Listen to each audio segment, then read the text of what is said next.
very best to you. Thank you so much.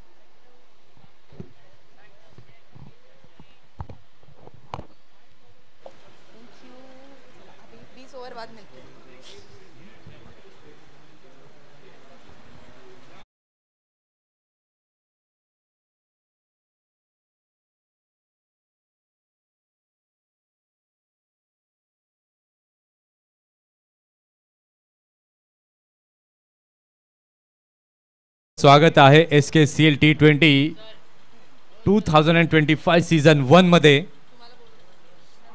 अगदी चांगली संकल्पना आपण पाहताय. या हायलाइट्स या मॅचच्या आपण पाहताय कशा प्रकारे फर्स्ट इनिंग मध्ये क्रिकेट जे खेळलं गेलं, 117 धावा बनवल्या गेल्या, प्रत्येक फलंदाजाने त्यांचं कॉन्ट्रीब्युशन केलं.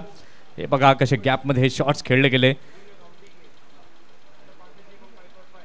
मुंबईची लाईफ लाईन देखील आपण पाहतो. हे बघा एफर्ट्स जे आहेत हे खूप महत्त्वाचे असतात आणि ते एफर्ट्स पूर्णतः आपल्याला विश नेटवर्क्सच्या माध्यमातून आपल्याला पाहायला मिळतात. साहिल पाटील आमच्या समवेत आहेत ॲज अन ऑपरेटर आणि मोनित देखील आमच्या समवेत आहेत आणि प्रत्येक क्षणचित्र जी आहे ती आम्हाला दाखवली जात आहेत आणि जे प्रेक्षक वर्ग देखील यूट्यूबच्या माध्यमातून जॉईन झाले आहेत, या क्रिकेट स्पर्धेचा यूट्यूबच्या माध्यमातून आनंद घेत आहेत, त्यांचं देखील सहर्ष स्वागत आहे.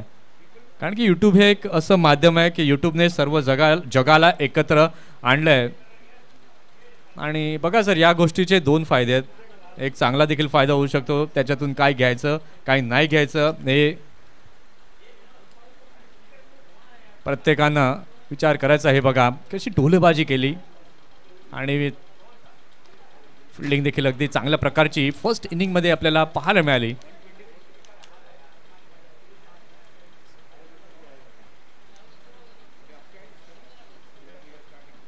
117चं लक्ष समोर ठेवण्यात आलंय. SKCL T20 अगदी आपण पाहिलं सन्माननीय आदरणीय दीपक पाटील सरांच्या संकल्पनातली ही स्पर्धा आपण पाहताय आणि त्यांचं एकच ध्येय आहे की ग्रामीण भागातील व मुंबईतील खेळाडूंना एक हक्काचं मैदान उपलब्ध करावं आणि ते डेफिनेटली येत्या काळामध्ये एक हक्काचं मैदान मिळेल, जेणेकरून तिथे आपल्या ग्रामीण भागातील म्हणा किंवा मुंबईतील ज्ञाती बांधव म्हणा नेट प्रॅक्टिस करतील आणि इथून चांगले खेळाडू हे घडतील, जे देशांतर्गत स्पर्धांमध्ये आपल्याला दिसतील. आणि एक प्रत्येकाला प्राऊड फिलिंग असतं की आपल्या समाजातील ज्ञाती बांधव हा पुढे जातो. जसं साईराज पाटीलला आपण पाहतोय आज. खरं सांगतो मला सुद्धा प्राऊड फील होत आहे की साईराज, मी त्याला पाहिलं PDTSला खेळताना आणि आज तो मुंबईकरता खेळतोय आणि मागच्या MPL मध्ये पाहिलं त्याने अक्षरशः तो गाजवला आणि येणाऱ्या काळामध्ये मे बी विल सी की आपल्याला तो IPL मध्ये देखील दिसेल.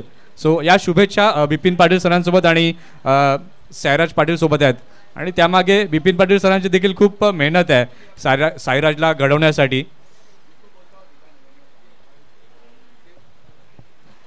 आणि आमची ही स्पर्धा आता बोईसरला पण खेळण्यात येणार आहे आणि ही दीपक पाटील साहेबांच्या मार्गदर्शनाखाली विश्वस्त आणि आपले अध्यक्ष प्रवीण माले यांनी एक मोठा उपक्रम हाती घेतला आहे. त्याची मोठी जबाबदारी आहे, त्यांचा हा धैर्य आहे. त्या दिवशी त्यांनी मला सांगितलं की एखादा ग्राउंड आपल्या समाजासाठी मिळून घेणं ही त्यांची आता एकमेव क्रीडासाठी काहीतरी त्यांची एकमेव म्हणजे वन टाईम त्यांचं जे गोल आहे तो असणार आणि त्यामुळे त्यांचे खरोखर खूप खूप आभार त्यांचे आणि त्यांना जे